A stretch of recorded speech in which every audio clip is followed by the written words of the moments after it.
মুসলিম না হয়েও ইসলামের ইতিহাসে চিরভাস্বর আবু তালিব। তিনি ছিলেন প্রিয় নবীজি সাল্লাল্লাহু আলাইহি ওয়াসাল্লামের আপন চাচা। মরুর ভরদুপুরে উত্তপ্ত সূর্যের আলোয় তিনি বটগাছের ভূমিকা পালন করতেন, আবার দুশমনের আক্রমণে ঢাল হয়ে দাঁড়িয়ে যেতেন। নিজে ইসলাম গ্রহণ না করেও ইসলাম শক্তিশালী করতে অবদান রেখেছিলেন একমাত্র আবু তালিব। তার আলোচনা ছাড়া অসম্পূর্ণ ইসলামের ইতিহাস। রাসূল সাল্লাল্লাহু আলাইহি ওয়াসাল্লামের জন্মের পর থেকে যুবক এবং নবুয়াত লাভ পর্যন্ত তাকে আগলে রেখেছিলেন প্রিয় চাচা আবু তালিব। মাত্র ৬ বছর বয়সে মাকে হারান প্রিয় নবী।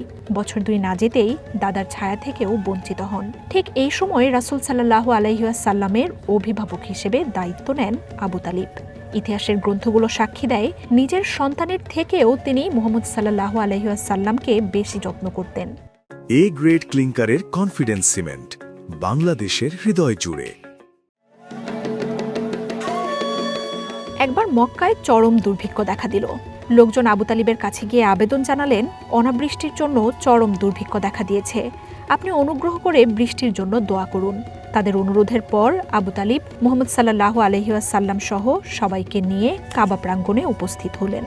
এরপর তিনি নবীজি সাল্লাল্লাহু আলাইহি ওয়াসাল্লামকে কাবা ঘরের দেয়ালের সঙ্গে পিঠ ঠেকিয়ে বসিয়ে দিলেন। নবীজি সাল্লাল্লাহু আলাইহি ওয়াসাল্লাম শাহাদাত আঙ্গুল আকাশের দিকে রেখে দোয়া করলেন। দোয়া করার আগে আকাশে কোনো মেঘের চিহ্ন ছিল না, কিন্তু তিনি আঙ্গুলে ইশারা করার প্রেক্ষিতে সব দিক থেকে মেঘ দৌড়ে আসা শুরু করলো এবং বৃষ্টি শুরু হলো। এত বৃষ্টি হলো যে নদী, নালা, জলাশয় পানিতে ভরে গেল।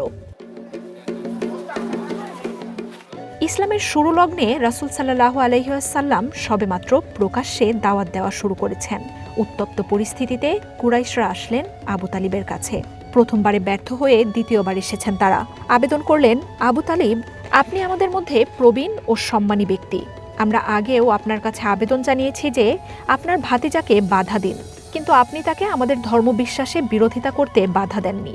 আমরা বরদাস্ত করতে পারবো না যে আমাদের বাপদাদাদের মন্দ বলা হবে, আমাদের জ্ঞানীদের মূর্খ বলা হবে, আর উপাস্যদের দোষী বানানো হবে।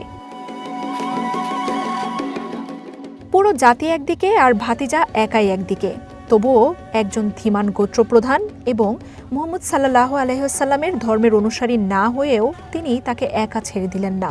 প্রতি উত্তরে বললেন, ভাতিজা যাও, তোমার যা মন চায় তাই বলো, আমি তোমাকে কারো হাতেই তুলে দেব না। কুরাইশদের দ্বিতীয় দল ব্যর্থ হওয়ার পরেও তারা হাল ছাড়েনি। তৃতীয়বার তারা ভাতিজার দিয়ত হিসেবে ওয়ালিদ বিন মুগিরার সুদর্শন যুবক উমারাকে নিয়ে উপস্থিত হলো। প্রস্তাব করল মুহাম্মদ সাল্লাল্লাহু আলাইহি ওয়াসাল্লামকে তাদের হাতে তুলে দিয়ে উমারাকে গ্রহণ করতে, যেন তারা রাসূল সাল্লাল্লাহু আলাইহি ওয়াসাল্লামকে হত্যা করতে পারে। আবু তালিব তাদের এই প্রস্তাব তাৎক্ষণিক প্রত্যাখ্যান করলেন এবং কুরাইশ সর্দারদের জবাব দিলেন, তোমরা আমার সাথে ইনসাফ করনি। তোমরা তোমাদের সন্তানকে আমার হাতে তুলে দিতে চাচ্ছ এজন্য যে আমি তোমাদের জন্য তাকে প্রতিপালন করব, বিনিময়ে আমার ভাতিজাকে তোমাদের হাতে তুলে দিব, যেন তোমরা তাকে হত্যা করতে পারো। এটা কিছুতেই সম্ভব নয়। তোমরা কি জানো না যে উট যখন তার বাচ্চাকে হারিয়ে ফেলে তখন সে অন্য কাউকে ভালোবাসতে পারে না? আবু তালিব ছাড়া হয়তো অন্য কেউ হলে এই লোভনীয় প্রস্তাব গ্রহণ করে ফেলত, কারণ দিন শেষে মুহাম্মদ সাল্লাল্লাহু আলাইহি ওয়াসাল্লাম তাদের পূর্বপুরুষদের ধর্ম অস্বীকার করেছেন।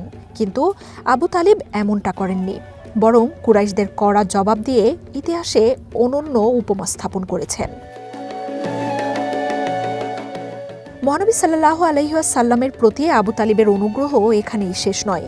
আবু তালিবকে যখন তারা পরপর লোভনীয় প্রস্তাব ও হুমকি ধামকি দিয়ে বাগে আনতে পারল না, তখন কুরাইশরা আবু তালিবকে হুমকি দিয়ে রাসূল সাল্লাল্লাহু আলাইহি ওয়াসাল্লামকে হত্যার পায়তারা শুরু করল।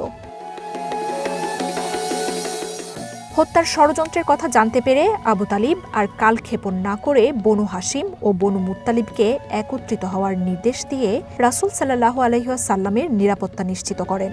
ভাতিজাকে নিরাপত্তা দেওয়ার কারণে আবু তালিবকে তার বংশসহ ৩ বছরের জন্য বয়কটের শিকার হতে হয়। আবু তালিব ছিলেন রাসূল সাল্লাল্লাহু আলাইহি ওয়াসাল্লামের সুখ দুঃখের সাথী ও অভিভাবক। রাসূল সাল্লাল্লাহু আলাইহি ওয়াসাল্লামের প্রতি তার অনুগ্রহ ও অবদান চিরস্মরণীয়। একেবারে শৈশব থেকে অভিভাবক হিসেবে দায়িত্ব নেন, আগলে রাখেন আমৃত্যু।